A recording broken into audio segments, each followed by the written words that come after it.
नमस्कार दोस्तों, स्वागत है आपका मेरे YouTube चैनल भयलोक में, जहां हर कहानी सिर्फ कहानी नहीं होती बल्कि उन अनकहे राजों और खौफनाक सच्चाइयों का आईना होती है जिनसे लोग अक्सर आंखें चुराते हैं। तो तैयार हो जाइए एक नई डरावनी दास्तान सुनने के लिए। जामनगर शहर की गलियों में एक माँ और उसकी बेटी रहती थीं। बेटी का नाम अन्वी था, उम्र महज 19 साल। अन्वी की खूबसूरती देखने लायक थी। गोरी, नर्म त्वचा, बड़ी बड़ी आंखें और चेहरे पर मासूमियत की ऐसी चमक मानो चांद धरती पर उतर आया हो। उसकी माँ अपनी दुनिया में बस उसी के संग खुश रहती थी। दोनों को दुनिया से उतना मतलब नहीं था। उनका छोटा सा नया घर ही उनकी पूरी दुनिया थी। एक शुक्रवार की शाम, अमावस्या की रात थी। माँ बेटी बाजार में सजावटी सामान खरीदने निकली। देर रात तक खरीदारी चली। जब घर लौटने लगी तो अन्वी को अचानक याद आया कि उसने अपने कमरे के लिए आईना नहीं लिया। अन्वी ने माँ से जिद की, माँ मुझे आईना चाहिए, कमरे की सबसे बड़ी ज़रूरत वही है। माँ ने मना किया, अब बहुत देर हो चुकी है, कल ले लेंगे। लेकिन अन्वी मानने को तैयार नहीं थी। तभी अचानक मोहल्ले की सुनसान गली के छोर पर एक दुकान रोशनी से जगमगाती दिखाई दी। दुकान पूरी तरह आईनों से भरी हुई थी। अन्वी खुशी से चिल्लाई, देखो माँ, वहां आईनों की दुकान है, चलो यहीं से ले लेते हैं। माँ ने हिचकिचाते हुए हामी भरी और वे दुकान पर पहुंची। दुकानदार एक बूढ़ी औरत थी जिसका झुर्रियों से भरा चेहरा और डरावनी आंखें भीतर तक चीर देती थीं। अन्वी को एक प्राचीन नक्काशीदार आईना पसंद आ गया। उसने बिना देर किए उसे खरीद लिया। घर लौटकर उसी रात अन्वी ने आईना अपने कमरे में सजा दिया। वह देर रात तक उसमें अपना चेहरा निहारती रही। तभी आईने से फुसफुसाहट गूंजी, तुम बहुत खूबसूरत हो, तुम्हें और भी खूबसूरत बना सकती हूँ।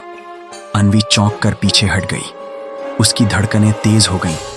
लेकिन आईना फिर बोला, मत डरो, मैं तुम्हें नुकसान नहीं पहुंचाऊंगी, मैं तुम्हें दुनिया की सबसे खूबसूरत लड़की बना दूंगी। धीरे धीरे अन्वी आईने से बातें करने लगी। आईना उसे सजने संवरने के अजीब तरीके बताता और अन्वी का चेहरा हर दिन और निखरता जाता। कुछ ही दिनों में माँ ने देखा कि अन्वी अब कमरे से बाहर निकलना बंद कर चुकी है। वह स्कूल भी नहीं जा रही थी, बस दिन रात आईने के सामने बैठी रहती और उससे बातें करती। एक सुबह माँ ने देखा कि अन्वी के हाथों पर छोटे छोटे कट लगे हुए हैं और उनसे खून रिस रहा है। घबराकर माँ ने पूछा, ये क्या कर रही हो अन्वी? अन्वी मुस्कुराई और बोली, माँ, ये खूबसूरती का नया फैशन है, देखो खून से मेरी त्वचा और निखर रही है। माँ का दिल दहल उठा। उसने गुस्से में डांटा, मगर अन्वी पागलपन भरी हंसी हंसते हुए अपने कमरे में लौट गई। अब माँ समझ चुकी थी कि यह सामान्य बात नहीं है। वह पड़ोसन तंत्रवती के पास गई। तंत्रवती ने सच्चाई बताई, तुमने उस गली से आईना खरीदा जो सिर्फ अमावस्या की रात को प्रकट होती है। उस आईने में एक चुड़ैल कैद है जो धीरे धीरे लड़की की खूबसूरती को खा जाती है। तुम्हारी बेटी अब उसके वश में है। माँ रोते हुए बोली, तो मेरी बेटी को मैं कैसे बचाऊं? तंत्रवती ने कहा, बस एक तरीका है। मेरी पहचान के एक बहुत प्रसिद्ध बाबा हैं जो ऐसी भूत बाधा को दूर किया करते हैं। तुम्हें उनसे मिलने जाना होगा। अन्वी की माँ ज्यादा देर न करते हुए तुरंत बाबा के पास गई। बाबा का निवास एक जंगल में था। जब वह वहां पहुंची तो चारों ओर कंकाल और अजीब सी गंध फैली हुई थी। अन्वी की माँ को देखते ही बाबा बोले, तेरी बेटी जिसके चंगुल में फंसी है, वह उसे इतनी आसानी से नहीं छोड़ेगी। अन्वी की माँ रोते हुए बाबा के चरणों में गिर गई। बाबा बोले, तेरी बेटी को बचाना बहुत मुश्किल है, लेकिन एक उपाय है। चुड़ैल अपनी बुराई सुन नहीं सकती है। तुम्हें खुद उसके सामने जाकर कहना होगा कि तुम उससे ज्यादा खूबसूरत हो। इससे चुड़ैल गुस्से में आईने से बाहर आ जाएगी। तभी तुरंत आईना तोड़ना होगा। लेकिन सावधान, अगर वह तुम्हारी बेटी में समा गई तो उसे कोई नहीं बचा पाएगा। बाबा ने आगे समझाया, यह काम तुम्हें अमावस्या की रात ठीक 12 बजे करना होगा, उसी कमरे में जहां आईना रखा है। कमरे की सारी लाइट बंद करनी होगी। तुम्हें मोमबत्ती लिए आईने के सामने बैठना होगा और उसकी बुराई करनी होगी। और तुम्हारी बेटी मेरे पास मंत्र के घेरे में रहेगी। अन्वी की माँ घर लौटी और अपनी बेटी को कमरे से लेने गई।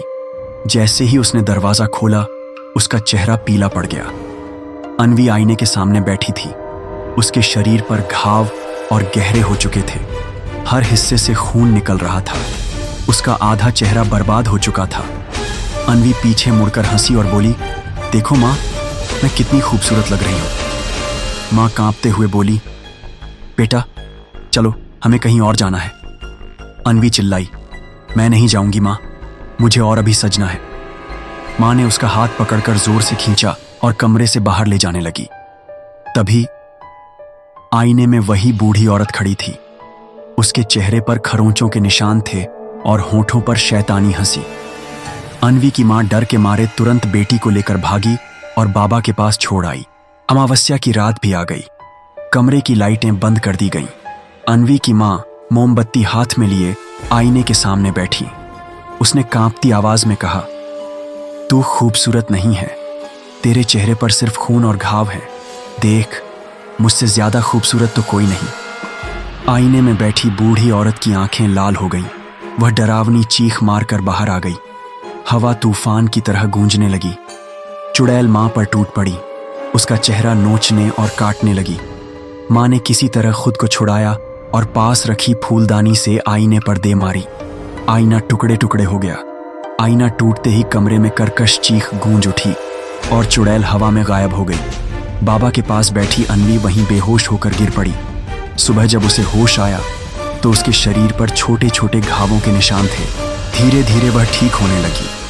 उसकी मासूमियत और खूबसूरती लौट आई, मगर माँ के दिल पर वह रात हमेशा के लिए खरोंच छोड़ गई। अन्वी को आज तक यह सच्चाई नहीं मालूम कि उसकी माँ ने उसे बचाने के लिए क्या संघर्ष किए थे। लेकिन आज भी जब कहीं आईना दिखता है तो अन्वी का दिल धड़कने लगता है। उसे कुछ याद नहीं, लेकिन अंदर से एक डर आज भी उसकी रूह में जिंदा है। तो दोस्तों, इस कहानी में बस इतना ही। फिर मिलेंगे एक नई रोमांचक और डरावनी कहानी के साथ। तब तक हमारे चैनल को सब्सक्राइब करना न भूलें। आप सभी को शुभ रात्रि।